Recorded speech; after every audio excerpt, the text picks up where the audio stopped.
wish ko lang. Magandang gabi po mga kapuso. Sa kabila ng modernong panahon ngayon, marami pa rin ang naniniwala sa maling akala. Mabuti na lang at dahil sa tulong na rin ng teknolohiya, nalalaman kung ano ang mali at tama. May mga pamahiin na ang swerte raw ng isang tao ay mababase sa laki, posisyon at kulay ng kanyang nunal. Pero para sa dalagang si Merly, mistulang nanganganak ng kamalasan ang dumaraming nunal sa kanyang katawan. Noong August 25, nailabas sa aming programa ang kwento ni Jenny at ng kanyang mabigat na problema. Sa tulong ng University of Perpetual Health Delta Medical Center, natugunan ang suliranin ni Jenny. Habang si Aniceto, malapit na raw mabulag, pero may isa lamang siyang wish bago mangyari ito, ang makita si Amador, ang kakambal niyang nawalay sa kanya ng mahigit 2 dekada. Tunghayan po ang kanilang mga kwento dito sa Wish Ko Lang. Ang dalagang si Merly, pinaparusahan daw ng isang kakaibang kondisyon na siya lamang sa halos kalahating milyong tao ang nagtataglay sa buong mundo. Narito po ang kwento ni Merly na tadtad ng nunal ang buong katawan. Marka ng kagandahan o beauty mark kung ituring ng iba ang mga nunal sa katawan. Pero para kay Merly, tila sumpa na bumalot sa kanya ang mga nagsulputang nunal sa kanyang balat. Mula ulo hanggang paa, nunal na lang ang tanging nakikita sa kanya. May pag-asa pa kayang mawala ang mga ito para masilayan naman daw ang tunay niyang kagandahan?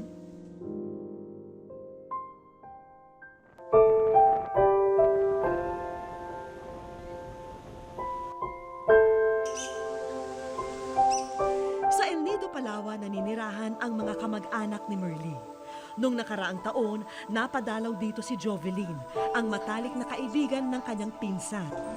Noon daw unang nakilala ni Jovelyn ang dalaga. Sabi niya, siya yung pinsan ko na kinukwento ko sa'yo dati na gusto kong mahingan sana ng tulong sa mga napapanood natin sa TV. Ang una ko na-feel is naawa ko sa kanya kasi babae siya, babae ako, and siya may ganong diferensya. Sobrang nakakaawa. Noong nakaraang Sabado, nang una naming pinakilala si Merly, ang dalagang maraming nunal sa katawan. Sa pagpapatuloy ng kanyang kwento, ano-ano nga ba ang mga hirap na kaakibat ng kanyang kakaibang sakit? Ipapakita ko po sa inyo yung maliit ko pong nunal na ngayon po ay lumaki na po ang bukol. 21 taong gulang na ngayon si Merly. Ang dating maliit na nunal sa kanyang balat, ngayon mas malaki pa sa pasas. Ang nunal na ito raw ang pinakanakababahala dahil tumubo ito sa maselang bahagi ng kanyang katawan. At kalahati na ng pang-ibabang katawan niya ang nababalutan ng malalaking mga nunal. Ayon sa mga espesyalista, congenital nevus ang tawag sa sakit ni Merly. Inborn o nakagisna na raw ito ni Merly mula nang siya'y isinilang. Hindi pa po malalaki. Ano pa lang po siya. Ano pa lang po. Kakapanti pa nga ako. Kakashirt pa na maliliit. Yan, kakasya na pa po sa akin. Na ano nga ako, naiiyak ako sa sarili ko. At kung hindi raw maagapan, maaring maapektuhan ang pandinig at paningin ng dalaga. Dahil din daw sa bukol na tumubo sa maselang parte ng kanyang katawan, nahihirapan si Merly sa pagkilos. Apektado rin daw pati ang kanyang pagtulog. Nahihirapan ako. Namamanhid yung ano ko. Magano ko, nagakati, nagasugat. Kung minsan na ano ko, nararamdaman ko parang nagalaki siya. Minsan nga nakaraan, nagaiyak ako kasi nagakirot ito. Nagakirot siya, nagalaki. Dahil nakikitira lang siya, hanggat maari, ayaw raw ni Merly na maging pabigat sa kanyang mga kaanak. Kaya naman tumutulong daw siya kahit sa mga simpleng gawaing bahay. Iba yung pag-iingat na nga lang ang kailangan dahil delikado rin sakaling aksidenteng masugatan siya. Nag-iingat po ako sa mga paglakad. Iwas po ako sa mga kutsilyo na matatalim ng para hindi po masugatan. Kasi po kung masugatan ito, kahit kunti lang, yan, daming dugo nagalabas. Iyan siya, nakikihalo dun siya, magtrabaho. Sabi ko, hindi na, kami na lang. Sa kabila ng kanyang kalagayan, natututunan na rin ni Merly na idaan sa pagsawalang bahala o pagbibiro ang mga pangungutya at pagpansin sa kanya ng ibang tao. Yung mga bata yan, nagtatakot sa akin bago lang nakikita. Yan, natatakot sila sa akin. Minsan nga, nalalagnat sila. Pinapatakutan ko yan sila eh. Wow, sabi ko sa kanila. At parang naawa rin nga pag nakikita siya, tinitingnan siya ng mga tao. Pag alimbawa, kasama siya sa akin kasi pag nagalakad kami, nakakabay talaga yan sa akin. Kahit doon sa bayan. Sabi ng mga tao, nagatingin, sabi niya, "Ti, ano mo yan?" Tinatanong ako. Sabi ko, "Kapatid, bakit?" Sabi niya, "Ti, bakit ganyan na rin karaming nunal niya?" Sa piling ng pamilya ng kanyang Ate Flor, malayang nagagawa ni Merly ang mga bagay na minsan hindi raw niya naranasan nung siya'y bata. Pero hanggang kailan kaya siya magiging malaya? Paano na sa kanyang pagtanda? Katulad din sa amin kasi babae rin siya. Sabi ko nga, ko siya, sabi ko, "Ni, may nagaligaw na ba sa'yo?" Sabi niya, "Walang magligaw sa akin kasi ganito yung mukha ko." Sabi ko, "Malay mo ni, may magligaw sa'yo kahit ganyan ang itsura mo." Sabi niya, "Ayaw ko."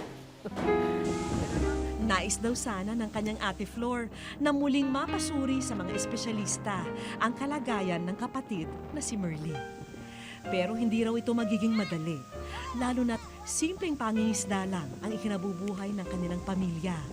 Ang mga kapatid niya, wala rin mga trabaho na permanente, ang mga ano-ano lang. Wala rin kaming pira para dalhin siya sa kung saang doktor kasi mahal din ang doktor ngayon. May lunas pa kaya sa kondisyon ni Merly? O mananatiling sumpa ang mga nunal na 2 dekada ng marka ng kanyang pagkatao? Wish ko lang sa aming pagbabalik. Merly! Kamusta? Ano? Wish ko nakipag-ugnayan ang programa namin sa isang foundation sa El Nido, Palawan. Dito dinala si Merly para masuri ng kanilang presidente na isa ring espesyalista ang kondisyon ng kanyang mga lumalaki at dumaraming nunal. Ito talaga basically is nunal na namamana. May aberya sa formation ng melanin pigments. Sa kanya sumobra. Ang opposite nito itong anak-araw. Sa paunang pagsusuri ng doktor, mukhang kakayanin pa raw ng operasyon na matanggal ang malaking bukol sa harapan ng katawan ni Merly. Yung sa harap, 100%. Kasi pag ginanong ko yung 2 skin naglalapat Ibig sabihin, hindi siya konektado sa ilalim. Loose. Ngayon lamang, kung sa hospital, pagka-open doon, tingnan nila kung meron pang nakabaon sa frozen section, makikita ka. Madali ng remedyohan. Ayon kay Doc, mas mainam daw kung mapatignan din si Merly sa grupo ng mga espesyalista sa Maynila. Now, basically, ang kailangan niyang core group is only medical internist, a plastic surgeon, and a dermatologist. Kung may makita, bahala ng kumuha yung internist kung sino pa who will join the group. Kaya kinabukasan, pinag-impake na namin sina Merly at Ate Flor dahil isasama na namin sila sa pagbalik namin sa Maynila. Si Jovelyn, na kaibigan ng magkapatid, natuwa sa magandang balita. Kung sila talaga yung makakatulong sa'yo, huwag ka lang matakot. Mag-pray ka lang din kasi talagang ang Diyos ang makakatulong sa'yo talaga. Halos kalahating araw ang naging biyahe mula El Nido patungo sa lungsod ng Puerto Princesa. Mula Puerto Princesa, sumakay na sa eroplano patungong Maynila si Merly kasama ang kanyang ate Flor. Dito ko na sila sasalubungin ng personal. Nandito na ho tayo ngayon sa NAIA Terminal 3 at kalalapag lang po ng eroplanong sinasakyan ni Merly, kaya ngayon sasalubungin po natin siya.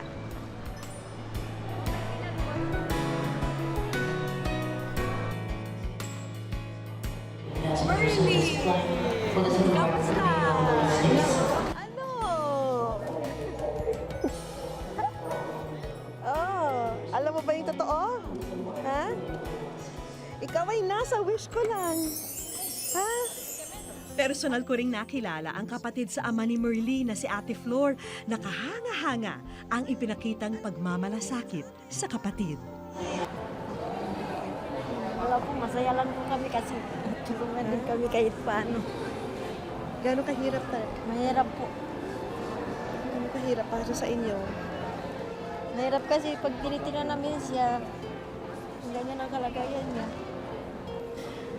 Kasi lagi siya nagreklamo sa amin na mabigat daw, ano yung masakit, tumikirot. Kasi marami kami. Kaya hindi rin namin kaya talaga na ano noon kasi dati, inano namin yan, dinala rin namin dyan sa Puerto tayo. Kaso mahal po yung mga gamot na kailangan niya. Wala ka rin yun. Wala kasi ako. Merly, mahal na mahal kita. Hindi ka tagos ni. Ramdam mo ba yung pagmamahal ni ate sa'yo? Ha? Kasi po mabait po siya. At nagkatulong po siya sa akin na parang magulang na po siya. Parang magulang na rin si Ate Flor para sa'yo. So nandito tayo ngayon sa Manila para malaman talaga kung ano pang pwede natin gawin, no? Para man lang maalis itong mabigat na daladala nyo. Di ba? Kasi gusto daw niya po makita yung kuya niya dito sa Batangas kasi Ayun, po kuya mo! 15 years na kasi sila hindi 15 nagkita. years? Oh, kung manunod ang kuya mo, ano gusto mong sabihin? Lakasan mo ha, lakasan mo, sigaw mo. Ha? Lakasan mo, sige, para marinig yan. Sige. Kaya dito po ako sa Manila. Dito po ako paniwala na Okay?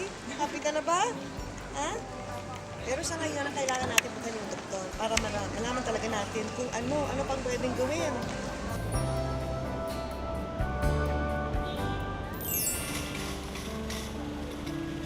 Sa isang ospital dito sa Makati City namin sinamahan sina Merly at ang kanyang ate Flor para mapatignan sa mga espesyalista. Pagkatapos ng mga isinagawang pagsusuri sa kanilang pasyente, kinumpirma ng doktor ang kakaibang sakit ni Merly. Hindi, sobrang lumalaganap yung ika nga tinatawag natin na nunal, no? It's a melanocytic nevus. Ang nangyayari dyan, there are many different forms, but this one is the giant cell type. Ang problema niyan nanggagaling talaga sa pinakailalim ng balat natin. Pero yung kanyang klase, hindi naman yan katulad na talagang parang tinatawag niyong cancer. Debulking ang tawag sa surgical procedure na maaring isagawa ng mga doktor sa kaso ni Merly. Ang plano namin, sa parte namin, magbabakbak kami ng abot kaya namin gawin para nga malunasan at mabigyan ng lunas yung mga parte ng katawan niya na talagang nakakabigat sa kanya. Pero kailanganin rin namin ang ibang specialista, no? Mga ibang espesyalidad. Kasi kailangan rin namin ayusin. Pero tatawag rin ako katulad ng urologist, obstetrician, gynecologist, at iba pa, dermatolohiya, no? Mga dermatologist. Kasi kailangan na nga natin, pagka ganito, isa team effort. Oo, teamwork. Pero sa ngayon, kailangan muna makakuha ng sample ng nunal sa katawan ni Merly para sa biopsy. Inumpisahan na rin ang pagtanggal ng ilan sa mga nunal na nasa mukha ni Merly. Sa isang apartment na ninirahan ngayon sina Merly at ang kanyang ate Flor. Dito sila nagpapahinga habang hinihintay ang resulta ng biopsy sa nunal ni Merly. Pero sa araw na ito, nilabas muna namin sila sa isang restaurant sa Makati. Walang ideya sina Merly na isang sorpresang bisita ang makakasalo nila ngayon, ang kanyang Kuya Alvin. Ni, buhay. Halos 15 taon nang hindi nakapiling ni Merly ang kanyang kuya Alvin mula nang nilisan niya ang Palawan para magtrabaho sa Batangas.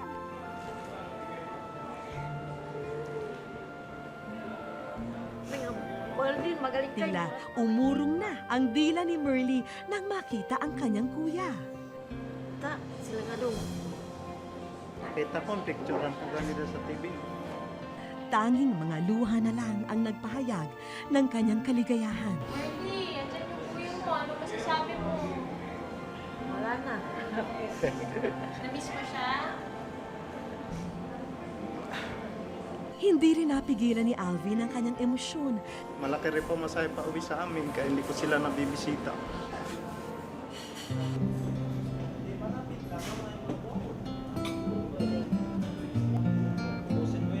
Pinabatid din ng kuya ang kanyang moral support kay Merly sa haharapin niyang operasyon. Patuloy ang pagsubaybay ng aming programa sa kondisyon ni Merly. Sa Lunes, malalaman ang resulta ng kanyang biopsy. Dahil sa laki at dami ng nunan, higit sa 1 beses daw siyang kailangang sumailalim sa minor operation.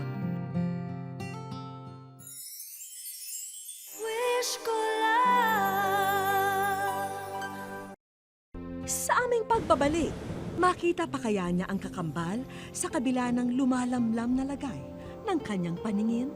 Ador, sana bago man lang wala yung paningin ko, magkita na sayo ng personal.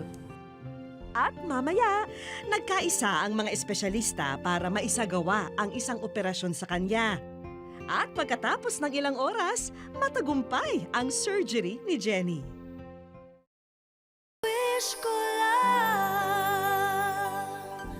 Sa loob ng 9 na buwang pagsasama sa sinapupunan ng kanilang ina, maraming bagay raw ang pagkakatulad ng kambal na sina Aniceto at Amador. Pero animoy, napatid ang pusod na nag-uugnay sa magkapatid nang mawalay ang isa sa kanila at hindi na nakita pa.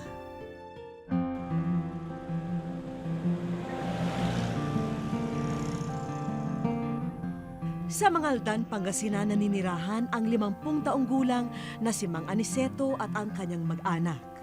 Nanggaling siya sa malaking pamilya. Sa katunayan, 12 raw silang magkakapatid sa probinsya. Lumaki raw siyang kasangga ang kambal niyang kapatid na si Amador, na hindi raw maipagkakailang kamukhang-kamukha niya. Naging matibay raw ang pundasyon ng kanilang pagiging magkatambal sa buhay. Dahil kahit noong mga musmus pa, naging magkasangga na raw silang dalawa sa halos lahat ng bagay. Nung nag-aaral kami sa elementary, siya yung taga-pagtanggol ko. Kasi medyo mahina ang ang away, pero siya malakas.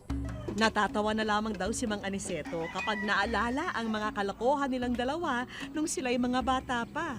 Yung kinikwento nung ate ko na na nasa Bicol, yung pinakapanganay na ate namin, may dala kaming kardero na may kanin, punong kanin. Bit-bit namin dalawa, kami hawak. Tatakas namin yun sa bahay, tapos diyan kami sa may sagingan magtatago. May asukal kaming dala, yun ang pang-ulam namin, yun ang kakainin namin dalawa. Dahil halos pinagbiyak na bunga raw ang kanilang mukha, madalas daw malito ang ibang tao sa kanilang dalawa. Ador! Kanina pa kita tinatawag, bakit di mo ako nililingon? Ba't naman ako lilingon? Di naman ako si Ador. Minsan sa mga kapitbahay namin, minsan tatawagin akong Ador, tapos siyempre hindi ako lilingon, hindi naman ako si Ador. Kaya para hindi na raw malito ang ibang tao, naisipan ni Mang Aniceto na magpalagay ng tattoo sa kanyang kanang braso. Tubong Bicol ang pamilya ni Mang Aniceto, pero dahil daw sa hirap ng buhay, lumuwas silang magkakambal mula probinsya para makipagsapalaran sa Maynila.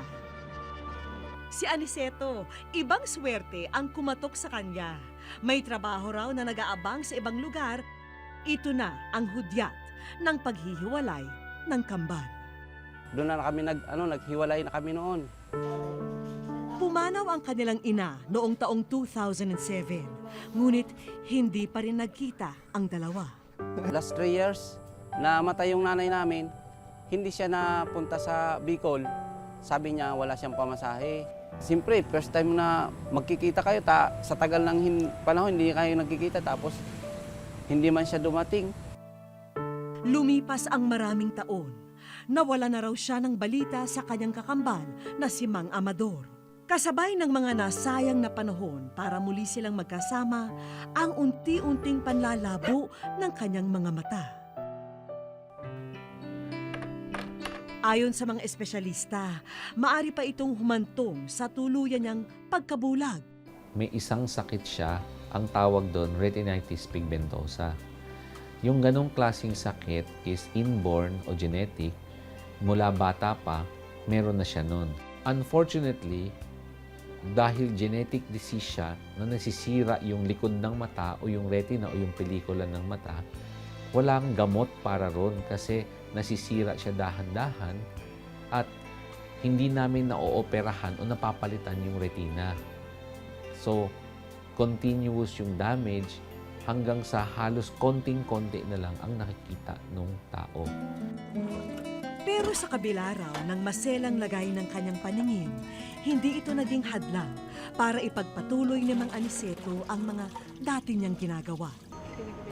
Hindi rin nagkulang ang kabiyak niyang patuloy na umuunawa at umaalalay sa kanya. Sabi, bakit hindi natin tanggapin yung kung anong binigay ng Diyos, tapos gumawa ng paraan para maging makabuluhan ulit ang buhay kahit gano'n na malabo ng paningin. Sa ngayon, sumasailalim si Mang Aniceto sa pagsasanay para maging masahista. Paraan daw niya ito para kahit paano may papagkakaabalahan at pagkakitaan. Ang pangawakan na kayo po talagang voluntary kayo dito.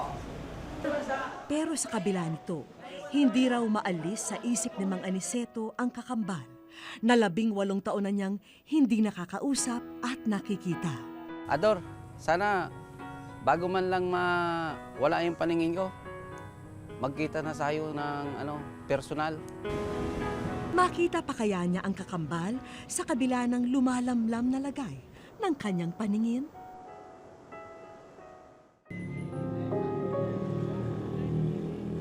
Dito sa bayan ng Santa Rosa, lalawigan ng Laguna raw, ang alam na tirahan ng nawawalang kapatid ni Mang Aniceto. Kaya dito agad kami tumulak para hanapin siya. Sa mukha pa lang, hindi maikakailang siya na nga ang matagal nang nawalay na kakambal ni Mang Aniceto. Pares lang kasi ang namin mukha Magkahawig na hawig talaga kami. Yung tsura namin magkahawig talaga para kami manchanas na biniyak. Tulad ng kakambal niyang si Mang Aniceto, nanlalabo na rin daw ang mga mata ni Mang Amador. Pero sa kabila nito, ginagampanan pa rin niya ang mga responsibilidad bilang padre de pamilya sa kanilang 7 buwang supling. Nais din daw sana niyang makita at makausap ang kanyang kakambal, pero dahil salat sa buhay, hindi niya alam kung saan siya huhugot ng pantustos sa biyahe.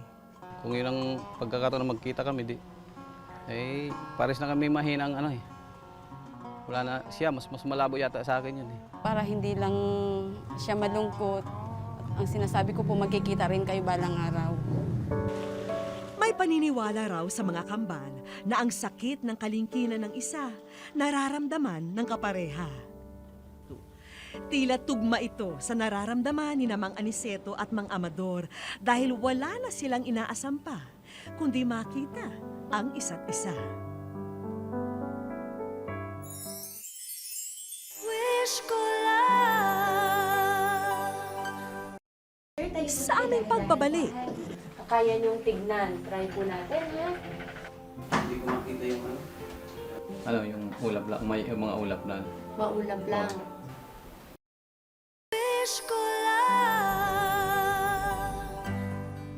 Isinama namin si Mang Aniceto at ang asawa niyang si Nanay Jerilyn paluwas ng Maynila. Ang alam nila, ipapasuri lang namin ang mga mata ni Mang Aniceto sa mga espesyalista. Pero hindi nila batid na nagsimula na rin bumiyahe pa Maynila ang pamilya ni Mang Amador.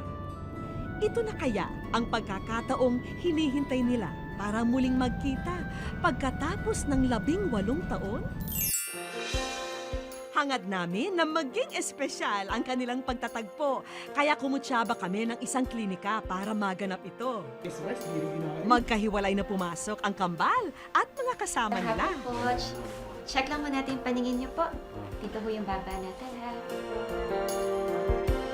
Diretso na po. Sinuri ang kanilang mga mata. May nakikita ko bang gumagalaw? Magandang hapon po. Yan, check lang po natin yung ano ninyo, ha? Yung grado ninyo. Sige po. Diretso po ang tingin. Sandal po muna kayo, ha? Okay na po. Sir, tayo po tayo. Dahan-dahan po, ha? Kaya niyong tignan. Try po natin, ha? Yan. Nakikita niyo po ba? Tingin po na diretso. May nakikita po tayo, sir? Hindi ko makita yung ano. Puro puti. Puro puti po. Ano, yung ulap lang, may mga ulap na. Maulap lang. Amador Ladip. Ay! Si Amador Ladip. Ano pong kamal pangalan? ko. Sisito ka na pala, ya? Hindi ko alam na nandiyan ka na.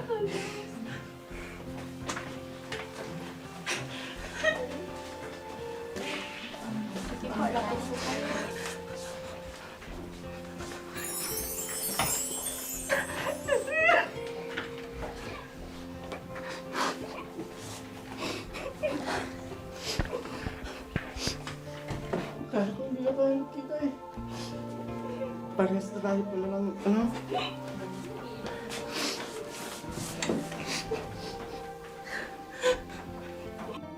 Maging ang kanilang mga kabiyak, hindi na rin naikubli ang kasiyahan sa muli nilang pagsasama.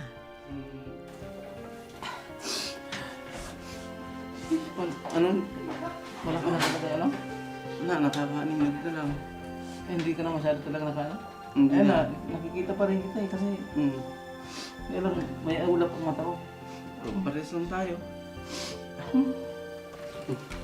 Ikaw pa rin. Kumusta na? Ako yung asawa ni Sito. Ayun, yung misis ko. Hindi Hindi din misis ko. Nakasama niyo na sila. Kasi ako nakita ko rin lang. 18 years kami hindi nagkita eh. Salamat na ako sa wish ko lang. Hindi ko inaasahan. Kala ko, check up lang talaga. Iyak po. Sa tuwa lang. Siyempre, Natuwa ako tagal kasi lang. nakita ng asawa ko yung kambal niya. Matagal na kasi niyang hinahanap. Kamukhang-kamukha niyang asawa ko kasi ganito yung asawa ko nung medyo bata-bata pa siya. Ganito rin yung buhok niya noon nung hindi pa nagpapagupit. Natutuwa po kasi nagkita silang dalawa ulit. Kahit na Walang hindi na kami magkaano ng paningin, yung wala lang, yung katawan laging malakas. Hindi na kami magkasakit na ano. Saka tumagal pa ang buhay namin para maano pa namin yung mga anak namin. Dinala namin sa restaurant na pagmamay-ari ng batikang aktor na si Joel Torre ang mag-anak. Alam naming matagal nyo na ring na-miss ang bonding na magkapatid, kaya ibibigay po muna namin sa inyo ang oras para sa inyong munting salo-salo. Pagkatapos, may regalo kaming iniabot sa magkapatid. Kung dati, nag-aagawan daw sila ng isusuot na sapatos, ngayon, may tig-isa na silang bagong pares nito. O ha? Pang Mr. Pogi ang dating ng kambal, ha? Sa tinagal-tagal ng panahon, kahit na hindi ko na makita, nahawakan ko naman. Dahil ayaw na rin naming maputol ang komunikasyon nila sa isa't isa, narito ang dalawang cellphone para tuloy pa rin ang bonding niyong magkapatid pagkatapos ng gabing ito. Mahalaga na to kasi palagi kami dahil kahit malayo. Kahit hindi na kami magkikita, kausap na cellphone. Tinanong din namin sila kung anong bagay ang gusto nilang iregalo sa isa't isa. Ano po yung sinabi niyo, Ma'am? Sabi ko, bracelet. Bracelet. Kayo po, Ma'am Amador, ano po?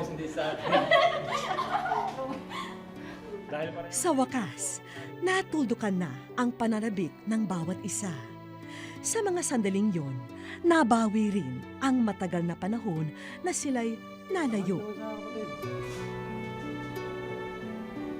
Yun nga ang ano ko kasi hindi na niya makita makakapal niya. O mararamdaman mo niya pa pag damit kung ano, hindi naman niya makikita ang kulay. Kung damit, puro damit, marami naman damit Yung bracelet mararamdaman namin maliit. Kasi yun lang ang hindi mawawala sa katawan. Pag yung damit, yung makupas, mapunit-punit, pwede na itapon. Pero yung bracelet, kahit na kumupas siya, nandun pa rin sa kamay niya. Ika nga ng isang kasabihan sa wikang Ingles, 2 heads are better than 1. Hindi ito naiiba sa kwento ng kambal na Aniceto at Amador. Dahil kahit may kanya-kanya na silang buhay pamilya, hindi kumpleto ang isa kung nawawala ang kapareha. Sana hindi na sila magkawalay pa, kahit manimdim pa ang kanilang mga mata.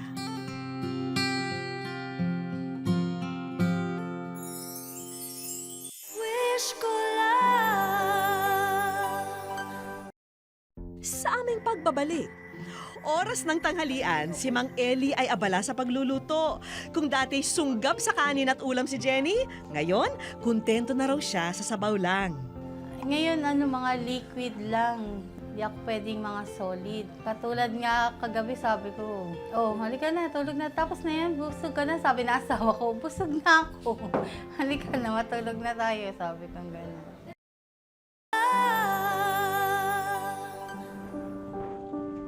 Noong August 25, nailabas sa aming programa ang kwento ni Jenny at ng kanyang mabigat na problema.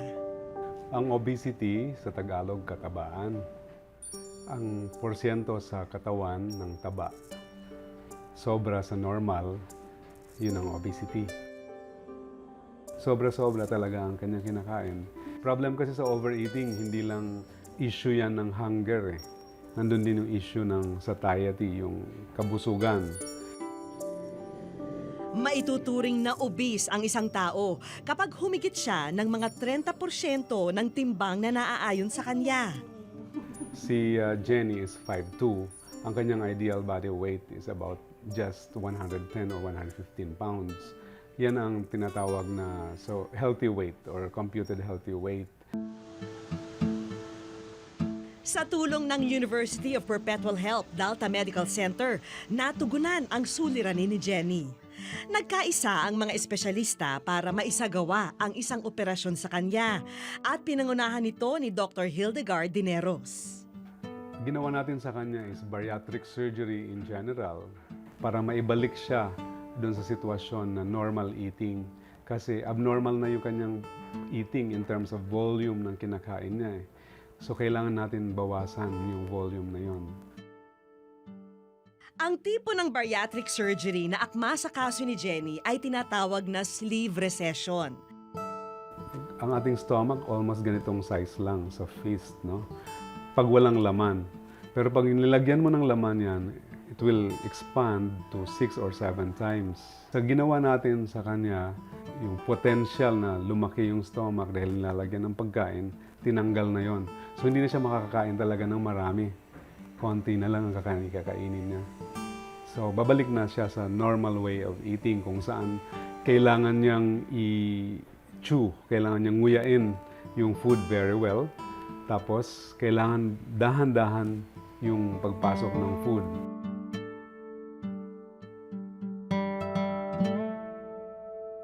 At pagkatapos ng ilang oras, matagumpay ang surgery ni Jenny. Okay, congratulations, ha? Halos isang linggo na mula nang nakalabas si Jenny sa ospital. Oras ng tanghalian, si Mang Eli ay abala sa pagluluto. Kung dati sunggab sa kanin at ulam si Jenny, ngayon, kontento na raw siya sa sabaw lang. Ngayon, mga liquid lang. Di ako pwedeng mga solid. Katulad nga kagabi sabi ko, halika na, tulog na. Tapos na yan, busog ka na. Sabi na asawa ko, busog na ako.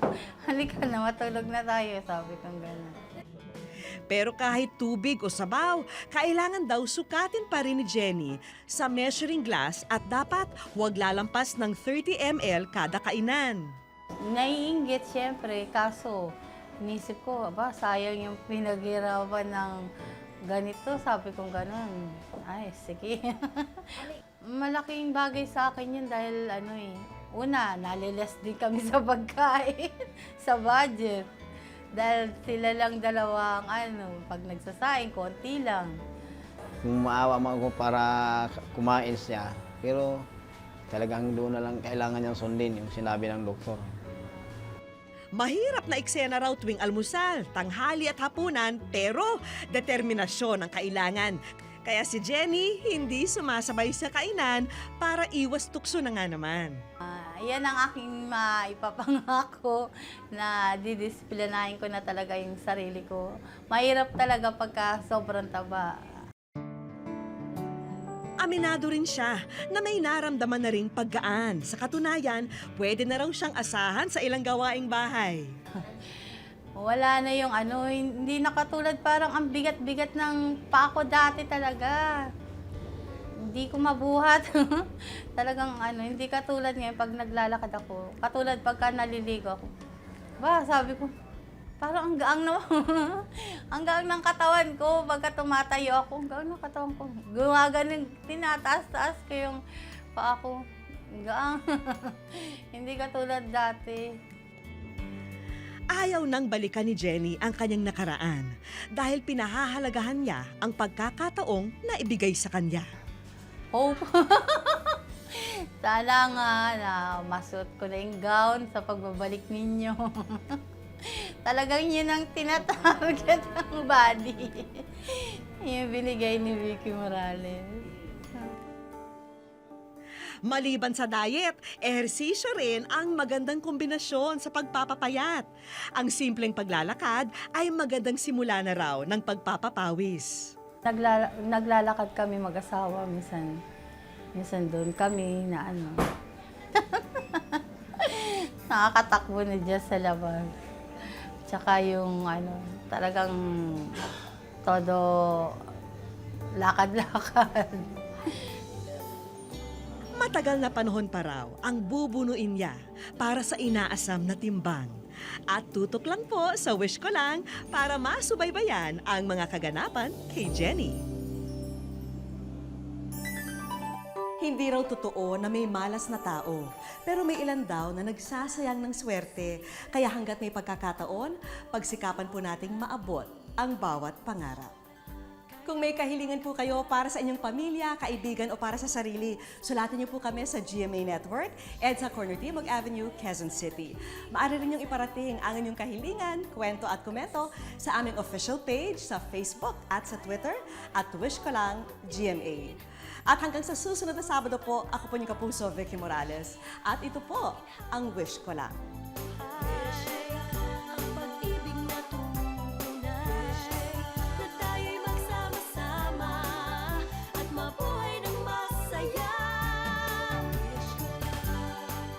Ang mga cutie at gorgeous, rarampa.